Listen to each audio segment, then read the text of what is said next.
pada surah Al-Hujurat ayat yang ke-12 bahagian 2 lah. Hari itu sudah satu baris tu. Ini baris kedua. A'udzubillahi minasyaitonirrajim. Wala tajassasu wala yaghtab ba'dukum ba'dha. Okey, kita mulakan dengan wala tajassasu. Dan firman Allah Subhanahu wa taala muka surat 479, dan janganlah kamu mencari-cari kesalahan orang lain, tajassus. Wa tu dan lah, la tu jangan, kamu tu waw tu, tajassasu, waw yang di ujung tu menunjukkan kamu. Kalau kawan dia ta di depan, kalau kawan dia ya di depan, ya jassasu, waw tu bermakna mereka pula. Pelik sikit bahasa Arabnya, dia tukar-tukar sikit je. Jadi kalau kita baca tu elok-elok lah, jangan tertukar. Wala tajassasu, dan janganlah kamu mencari, tajassus mencari-cari kesalahan, yakni sebahagian dari kalian terhadap sebahagian yang lain, sesama kita lah, jangan cari-cari kesalahan. Ya. Tajassus masdar dia, kata jadian, kata dasar dia. Tajassus pada umumnya dipakai untuk hal-hal yang tidak baik, cari-cari kesalahan, perkara yang negatif. Ya. Oleh sebab itulah maka mata-mata dalam bahasa Arab, mata-mata ni apa? Mata-mata dalam bahasa Arab disebut dengan jasus. Jadi ada intelijen tu, bahasa Arab ni jasus. Ada satu lagi kata yang serupa, sedangkan kata tahassus wala tahassasu dalam hadis yang akan datang ada. Sedangkan kata tahassus yang dilarang juga, wala tahassasu, pada umumnya ditujukan untuk kebaikan, seperti pengertian yang ada terdapat dalam firman Allah yang menceritakan perihal Nabi Yaqub. Iaitu kata dia, ya baniya, wahai baniku, keturunanku, anak-anakku, idhabu, pergilah kamu. Muka surat 479 lagi ya. Fatahassasu, tu tahassasu. Apa makna tahassasu itu? Carilah berita tentang Yusuf. Fatahassasu min Yusuf. Ingat cerita Nabi Yusuf ni, abang-abangnya bawa dia kan, lepas tu dibuang dalam telaga buta, lepas tu balik malam-malam menangis tipu lah. Jadi satu ketika Nabi Yaqub cari, suruh kawan-kawan ini, anak-anak yang bosa-bosa ni cari Yusuf. Itulah dia, cari. Mungkin ada di Mesir sana, dia dah perasan dah. Ya, asyik bawa makanan dari Mesir pulang, musim kering masa tu. Fatahassasu Yusuf, dia dah ada syak. Ya, ada perasan lah. Ini ada tanda-tanda anak itu hidup lagi. Fatahassasu min Yusuf, maka carilah berita-berita tentang Yusuf. Namun ada kalanya juga kata tersebut, kata tahassus tu dipakai untuk pengertian negatif. Seperti pengertian yang terdapat dalam hadis sahih, iaitu hadis yang di bawah ni lah. Nabi SAW kata, la tajassasu wa la tahassasu. Akhirnya bertukar apa, bertukar mana. Tajassus, cari mata-mata, wa tahassasu, dan jangan kamu cari kesalahan. Lebih kurang lah maknanya, nanti kita bincangkan. Ada kata tajassus dan tahassus ni sama, ada yang kata, sehingga ayat yang di atas tadi wala tajassasu, ada yang baca wala tahassasu, makna dia sama. Jangan mata-matai orang, jangan intai-intai kesalahan orang. Cuma ada kata orang beza. Ya, kalau tajassus ni cari-cari kesalahan orang yang zahir. Kalau yang tahassus ni cari kesalahan orang yang batin, yang rahsia-rahsia orang, rahsia dalaman orang. Ada juga macam tu, atau ada sebaliknya pula kata. Jadi itulah bahasa Arab. Jadi wala tajassasu wala tahassasu. Ya, wala tabaghadu, dan jangan kamu berbenci-bencian.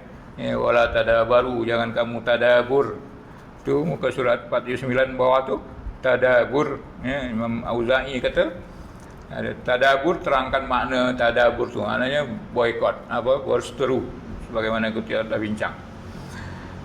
Jadi Al-Auza'i berkata, dia kata tajassus adalah mencari-cari sesuatu, sedangkan tahassus adalah ndonga, menguping. Kuping ni bahasa Indonesia dia donga, telinga. Donga-donga, menguping pembicaraan sekelompok orang. Ya. Dengan mereka itu tidak suka jika perbicaraan itu didengar oleh orang lain. Jadi ada orang bercakap sesama dia dengar, padahal orang tak suka perbicaraan tu didengar oleh orang lain. Itu perkara juga, satu perkara juga tak boleh. Ya, bila ada satu kelompok 2-3 orang dia bercerita perlahan-lahan, kita nak curi-curi dengar kan, tak boleh. Ya, orang mungkin ada cerita rahsia antara dia anak beranak. Ya, apalagi dalam rumah kan, lagilah tak boleh. Atau pakai sekarang ni kan zaman canggih, ada pen, ya, ada benda-benda kecil. Kita pun dalam pejabat umpamanya, kita nak tahu apa orang cerita, kita pun tinggalkan pen tu, suara direkam tu, bahkan gambar pun direkam. Jadi perbuatan itu adalah dilarang, tidak baik, ya, dilarang oleh agama. Kesimpulan, tak ada dalam kitab Tuhan, dalam kitab saya je yang ada. Ambillah apa yang zahir. Ini kesimpulan ayat tadi tu, wala tajassasu, atau hadis tadi wala tajassasu wala tahassasu.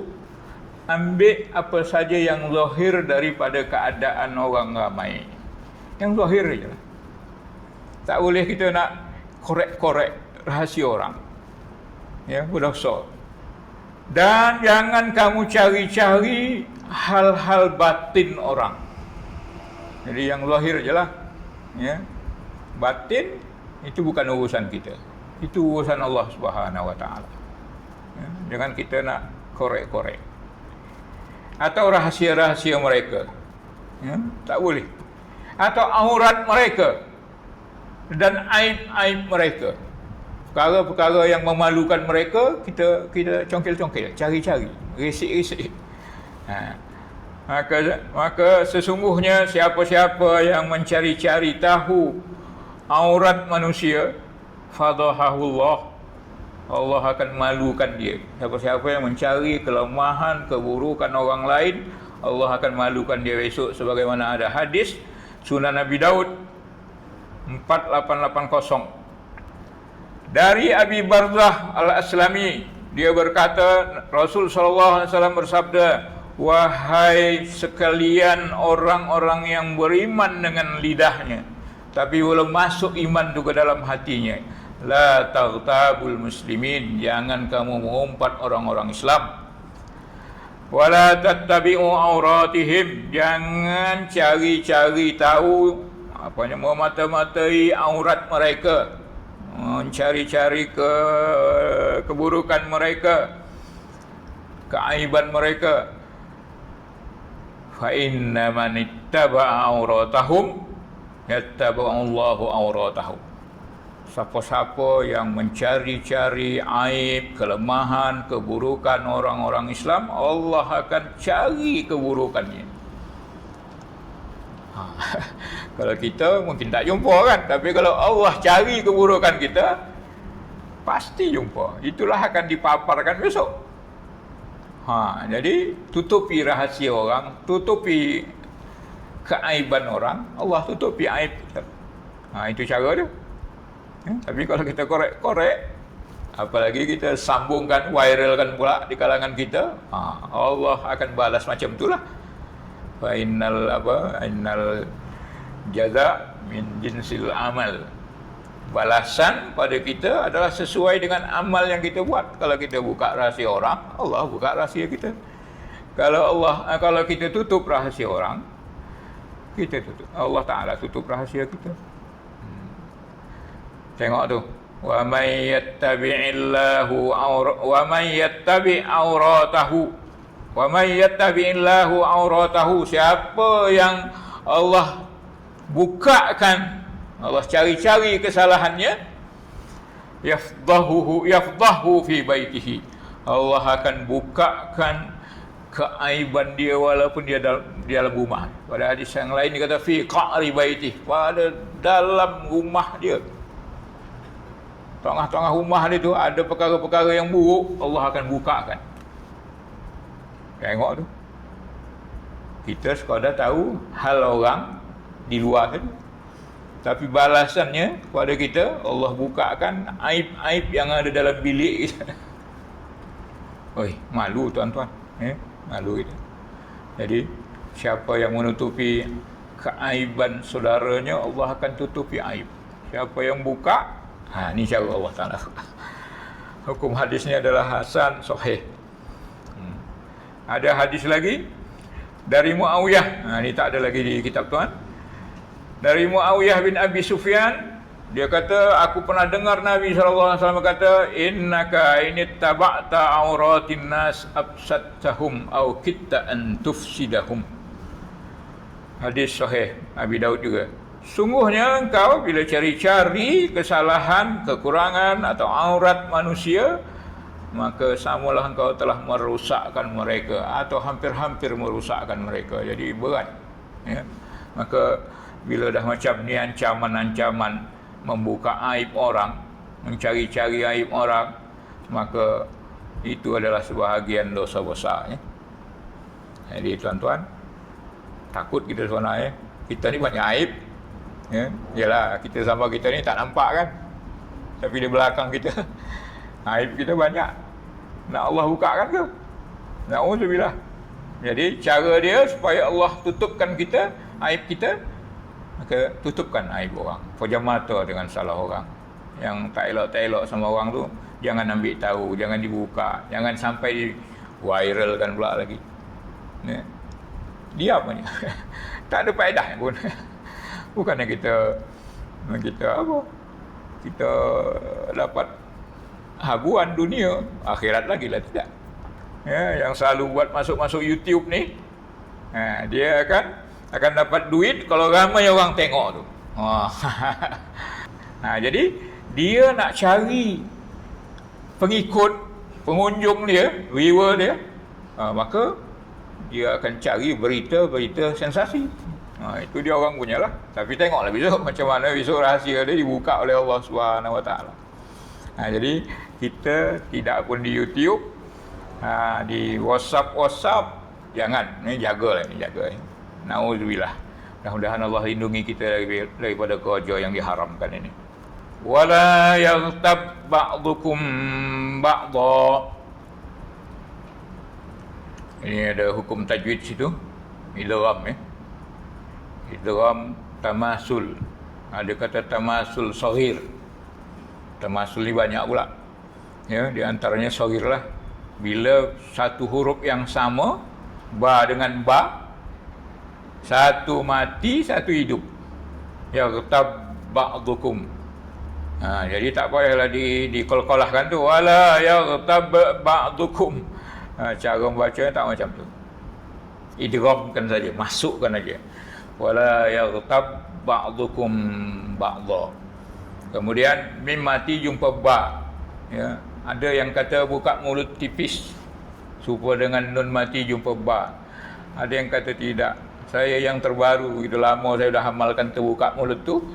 Tapi bila saya dengar ada Tuan Guru Syria yang duduk di Makkah tu mengajar tajwid, sebenarnya tidak katanya.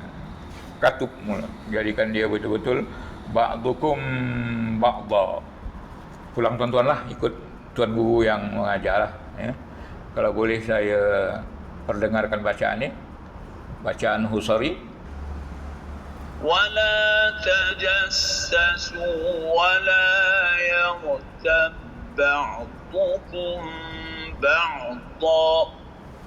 Dan janganlah kamu, apa kata itu?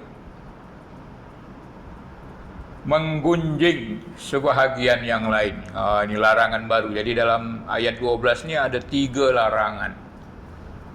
Ya, yang pertama kita apa? Ijtanibu katsiran minadh-dhann. Jauhi banyak sangka. Ayat sana tu larangannya ijtanibu, jauhi, jangan dekat. Tak usahkan buat, dekat pun tak boleh. Kalau yang ini jangan saja. Ya, maknanya yang pertama tu dahsyatlah. Yang ini jangan kamu menggunjing. Menggunjing ni mengumpatlah. Dalam ayat ini terdapat larangan untuk menggunjing, mengumpat. Hal tersebut ditafsirkan Nabi SAW melalui sabdanya yang mengatakan bahawa ghibah. Nama bahasa Arab menggunjing ni, mengumpatnya ghibah. Ghibah ni daripada kata ghaib lah. Ghaib tu maknanya orang yang kita cakap itu tak ada situ, dia ghaib. Itu nama kata ghibah tu. Kita ceritakan hal orang, dia tak ada bersama kita. Kerja ni memang sadaqah ni. Seronok. Ya, apalagi kita berdua bertiga ramai kan. Kita pun buka lah kisah orang tu, umpat dia. Tak apa-apa yang ada sama dia tu, kita umpat. Seronok memang. Apa seronok supaya orang tahu bahawa kita pun tahu hal dia tu. Kita lebih tahu. Itu belum lagi. Itu sikit baru tu. Yang saya tahu ni macam ni lah. Lagi dahsyat. Makin dahsyat cerita tu, makin banyak rahsia terbuka, makin seronok. Jadi kerja ni adalah kerja yang dilarang oleh Al-Quran. La yaghtab ba'dukum ba'da. Apa katanya? Dalam muka surat 480. Itu terjemahannya. Dia berdasarkan hadis sebenarnya. Hadis Sahih Muslim dalam bab tahrimul ghibah, mengharamkan mengumpat. Jadi haram mengumpat. Mana dalil dia? Wala yaghtab ba'dukum ba'da. Apa dia yaghtab ni? Yaghtab tadi ghibah tadilah. Fi'il mudhari' dia yaghtab. Asal kata dia daripada ghibah. Hadis tu dari panjang-panjang tu, pendekkan aja, dari Abi Hurairah radhiyallahu anhu. Dia kata anna Rasul sallallahu alaihi wasallam berkata, "Atadruna mal ghibah?" Hai sahabat-sahabat, tahukah kamu apa yang dikatakan ghibah, mengumpat? Cara Rasul sallallahu alaihi wasallam nak ngasih tahu sahabat-sahabat, cara bercakap. Supaya orang ambil berat. Dia tanya dulu. Itu salah satu cara berkomunikasi lah, cara berdakwah lah khususnya. Tahu tak? Tanya tu, tahu tak apa yang dikatakan mengumpat? Mereka berkata, Allahu wa rasuluhu a'lam. Allah dan Rasulnya lah yang tahu. Ini adab tuan-tuan. Kita kalau beradab sama tuan-tuan guru kita, Tok Syekh ke, Mufti kita ke, kalau dia bertanya, maka kita macamlah tak tahu. Mungkin kita tahu daripada orang lain, tapi bila ada bertanya macam ni, tak tahu pula saya, Datuk. Macam tu. Menghormati orang bercakap. Saya tahu dah, lama dah. Tak boleh. Tak syok nanti cakap. Nasihat tu tak syok jadi. Tapi bila kita Allahu a'lam. Apa dia tu? Datuk Mufti lah cakap macam tu kan. Jadi adab kita berguru macam tu.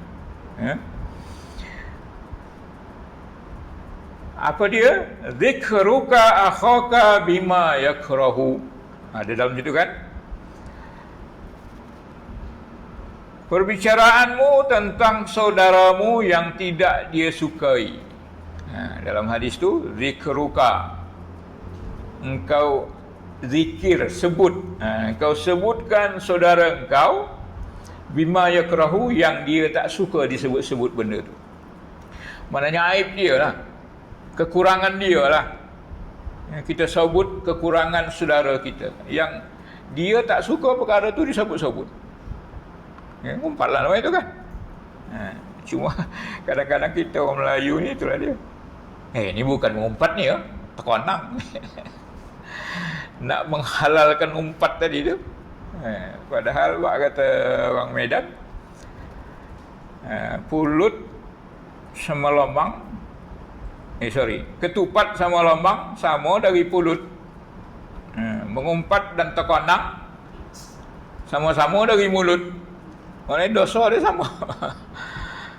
Jadi jangan helah lah. Kita bukan ngumpat ni.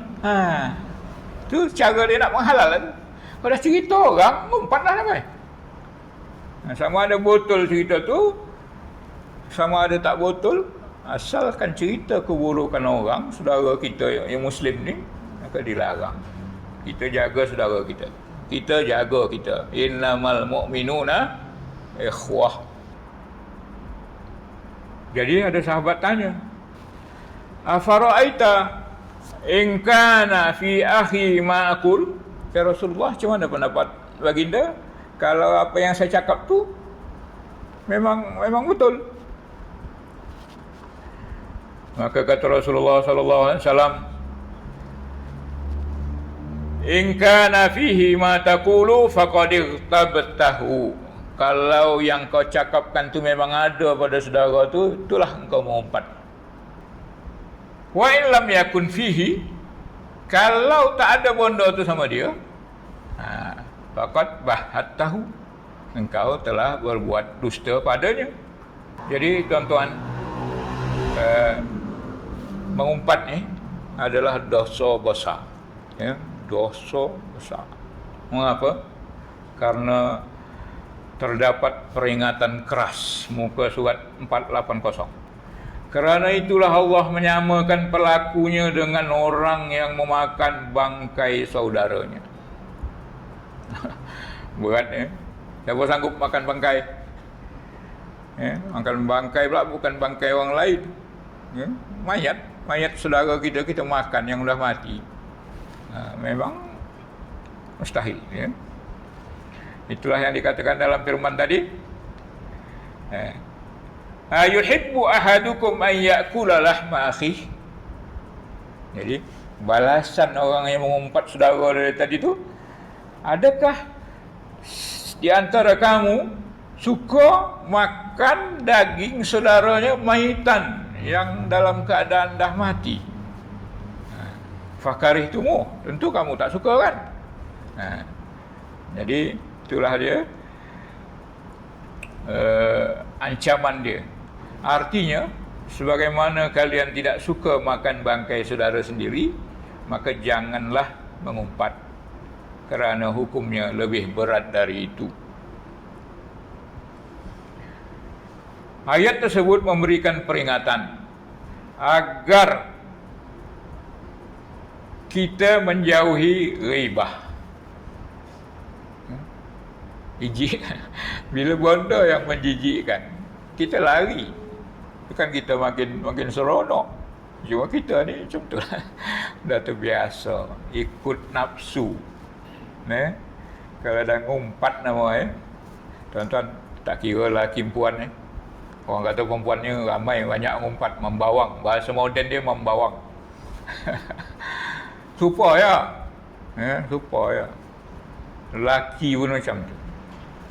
Lagilah kadang-kadang yang pakai sorban, yang golanya ustaz. Kalau ustaz ngumpat sama ustaz, atau dia ngumpat depan jemaah, dia lagi parah.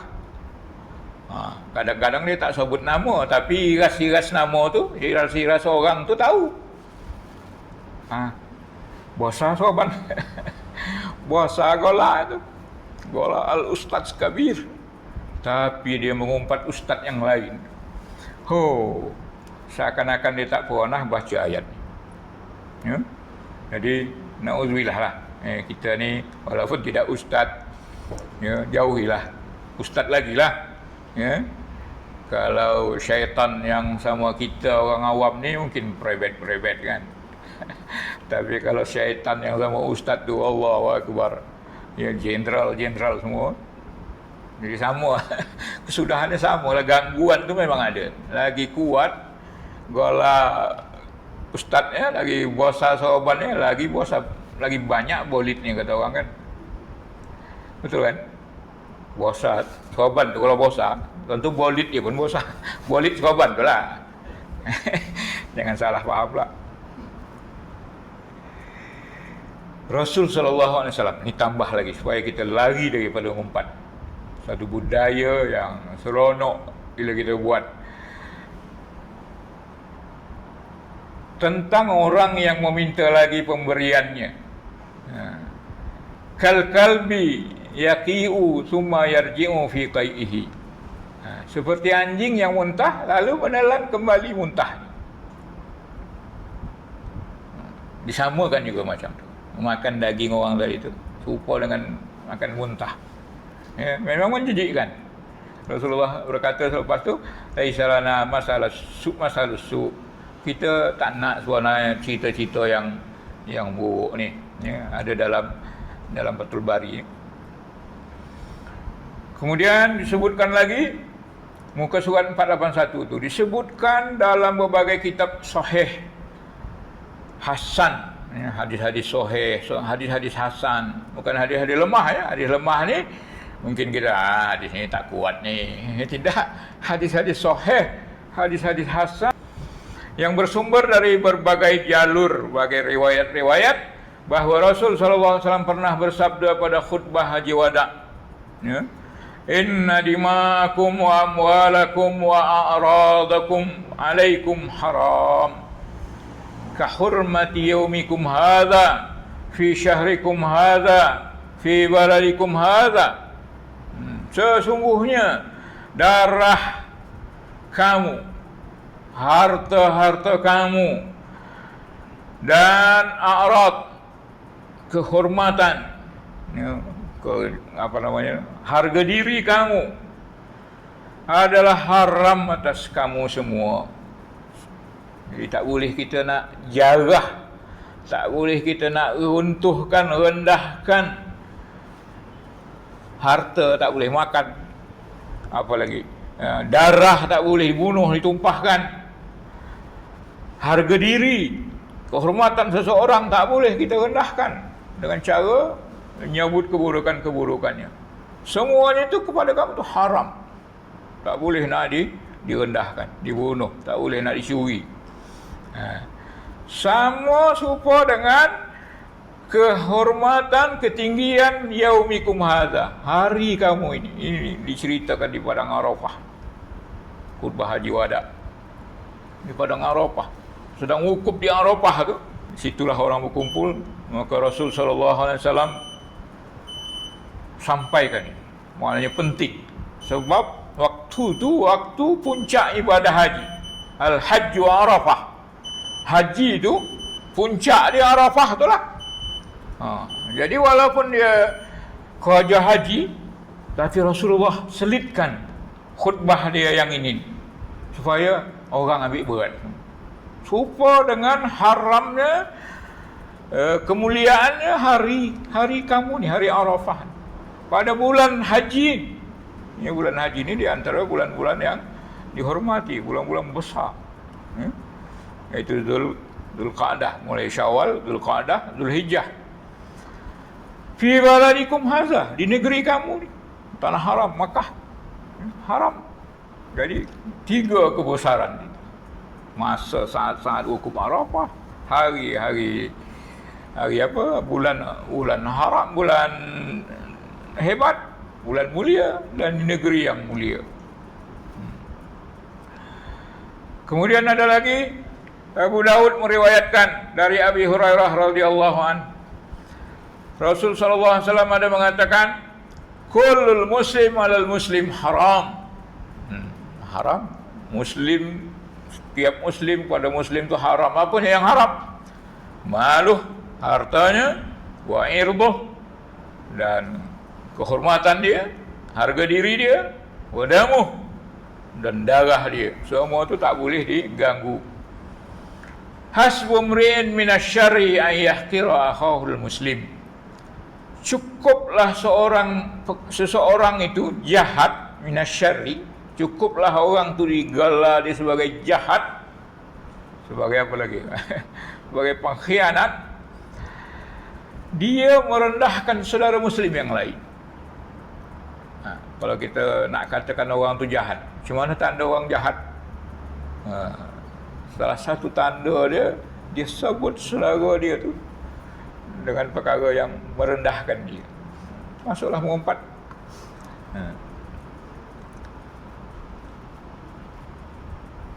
Kemudian Al-Hafiz Abu Ya'la meriwayatkan, Al-Hafiz Abu Ya'la ni orang ahli hadis lah, ahli hadis. Dia lahir tahun 210. Dia digelar dengan Muhaddis Musili, ahli hadis daripada Mosul. Mosul ni satu bandar di Iraq sana. Meriwayatkan dari saudara sepupu Abu Hurairah radhiyallahu anhu, sesungguhnya Ma'iz, ini lagi dahsyat tuan. Ma'iz ni terkenal hadis dia. Dia seorang lelaki, orang sahabat Rasulullah sallallahu alaihi wasallam. Terjadi perzinahan antara dia dengan seorang perempuan Ghamidiyah. Masyhur cerita ni. Ma'iz ni selepas terjadi benda tu, dia datang kepada Rasulullah sallallahu alaihi wasallam. Seraya berkata, "Wahai Rasulullah, aku telah buat zina." Rasulullah pun berpaling darinya. Rasulullah tak nak dengar perkara-perkara ni. Dia datang dari arah yang lain. "Ya Rasulullah," sampai berulang. Tengok tuan-tuan, Rasulullah menutupi keburukan saudaranya, sahabat. Dia tak ambil tahu. Kalau kita bukan dah ada laporan dari orang yang berbuat pun, kita cari-cari kan. Ini dah ada. Salah satu saksi, syahid, syahid atau kesaksian yang kuat adalah pengakuan. Dia mengaku. Ini syahid yang paling kuat ni. Tapi Rasulullah palingkan muka. Ini tengok adab. Tak usahkan mencari-cari kesalahan orang. Orang yang mengaku salah pun dia berpaling. Sampai Ma'iz mengulang-ulang perkataannya sebanyak 4 kali. Ada yang kata 3 kali. Datang dari kanan, datang dari kiri, datang dari depan. Rasulullah tetap berpaling. Ketika sampai 5 kali Rasulullah bertanya, "Engkau buat zina?" "Iya ya Rasulullah," kata Ma'iz. Rasulullah tanya lagi. Ini tabayyun. Dulu kita ada cerita bab apa? Tabayyanu. Bila datang berita daripada orang fasik, jangan percaya. Mesti kamu tabayyun dulu. Rasulullah lakukan tabayyun. Maka Rasulullah kata, "Tahukah engkau apa itu zina?" Sebab ni berat ni, zina. Ma'iz jawab, "Ya, aku melakukan perbuatan terlarang dengan sebagaimana dengan perempuan tadi, yang perempuan Ghamidiyah, sebagaimana seorang suami dengan isterinya secara halal." Maknanya itu zina lah. Jelaslah tu. Rasulullah tanya lagi, "Apa yang kau maksud tu dengan pengakuanmu ini?" Ma'iz jawab, "Aku bermaksud agar engkau mensucikan aku, bersihkan aku dari dosa zina." Rasulullah tanya, dia tak nak terus hukum, "Apakah benda tu?" Rasulullah tak sebutlah, tapi makna dia kemaluan lah. Itulah cara beradab tuan-tuan. Ingat kita diri sendiri lah ya. Benda-benda lucah ni jangan sebut orang-orang, kecuali lah terpaksa betul. Jangan sebut-sebut. Ini kadang-kadang kita ni, Allah, kaki masjid memang, tapi mulut tak masjid. Kita tu ada syarat-syarat lucah. Saya pernah ada kawan potong lembu kurban, lama dah kita ni. Kita zaman kuda makan bosi dulu lah. Lembu tu dah potong, di kulit terangkang macam tu. Keluar macam-macam. Sedang kurban. Hari raya haji. Allahu Akbar, Allahu Akbar. Walillahilham. Tapi benda tu keluar. Inilah. Mungkin tak sengaja lah, tapi kena dah terbiasa. Sekali-sekala tu buka juga. Jadi tuan-tuan, Rasulullah tengok. Dia tanya betul-betul, apakah benda tu dah masuk ke dalam tu, ke dalam itunya, sebagaimana batang celak dimasukkan ke dalam bekasnya tu, wadah itu bekasnya, atau sebagaimana timba dimasukkan ke dalam telaga. Kiasan lagi, masih pakai kiasan. Itu adab. Tidak sebagaimana kadang-kadang ada setengah-setengah kitab cerita bab berzina ni, dari mulai sekecil-kecilnya sampai dah terjadi perbuatan zina. Macam kitab lucah. Ada kitab langit macam tu. Itu namanya kitab mongak. Seorang Nabi dianggapnya berzina, mulai dari buka seluar sampai sekecil-kecil sampai ke sebesar-besar. Itu bukan kitab samawi. Sebab kitab samawi dia pakai isyarat. Isyarat-isyarat yang bersih. Jadi Rasulullah pun macam tu lah. Ya wahai Rasulullah, memang macam tu. Kemudian Rasulullah SAW memerintahkan agar Ma'is dirajam. Rajam ni mana? Kalau dia dah kahwin kan, dirajam, tanam badan tu. Saya tak pernah tengok. Saya datang dah lambat. Dah habis dah rajaman. Ditanam, kemudian sediakan satu lori batu. Lepas tu setiap orang yang lalu itu lempar. Kemudian Rasulullah SAW lepas kena rejam tu, Rasulullah mendengar ada dua orang cakap-cakap. Ini cerita dia, cerita mengumpatnya. Salah satunya berkata, tidakkah engkau saksikan orang yang telah ditutupi dosanya oleh Allah tetapi jiwanya tidak meninggalkannya, melainkan harus dirajam seperti anjing. Wah, dahsyat dia mengumpat. Rasulullah SAW tetap saja berjalan sehingga melalui bangkai keledai. Lalu Rasulullah tanya, aina fulan wa fulan, mana dua orang yang tadi tu, yang cerita mengumpat tadi. Mai inzila fakula min jifati hadzal himar.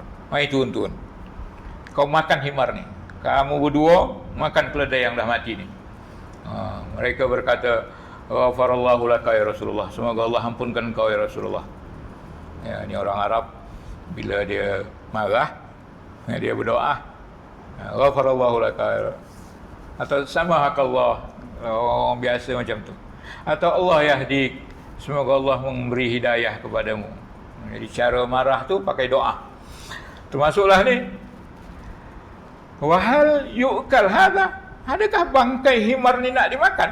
Kata dua orang lelaki tadi. Nabi SAW berkata lagi, famanil tuma min akhikuma anifan asyaddu aklam minhu. Apa yang kamu ceritakan tadi tu pada saudara kamu tadi yang dah dirajam tadi, itu Ma'is tadi, yang cerita dia memburukkan tadi tu, itu lebih hebat lagi rasanya daripada bangkai himar. Maknanya bila kita ngumpat orang Allah, lebih dahsyat daripada kita makan bangkai keledai.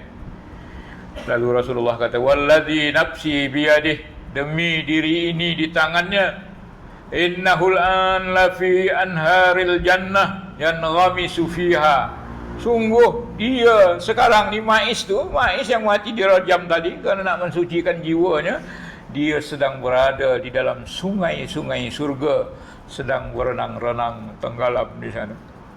Bayangkan. Jadi jangan caci orang yang dah taubat berzina ni tuan.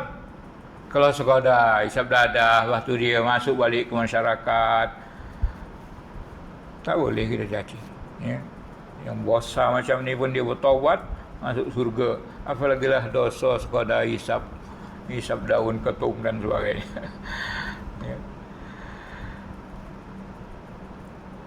Hadis ni dari hadis Musnad Abi Ya'la ya. Ada lagi beberapa hadis tu, kita teruskan aja lah. Imam Ahmad meriwayatkan dari Jabir bin Abdullah radhiyallahu anhuma, dia berkata, kami pernah bersama Nabi SAW.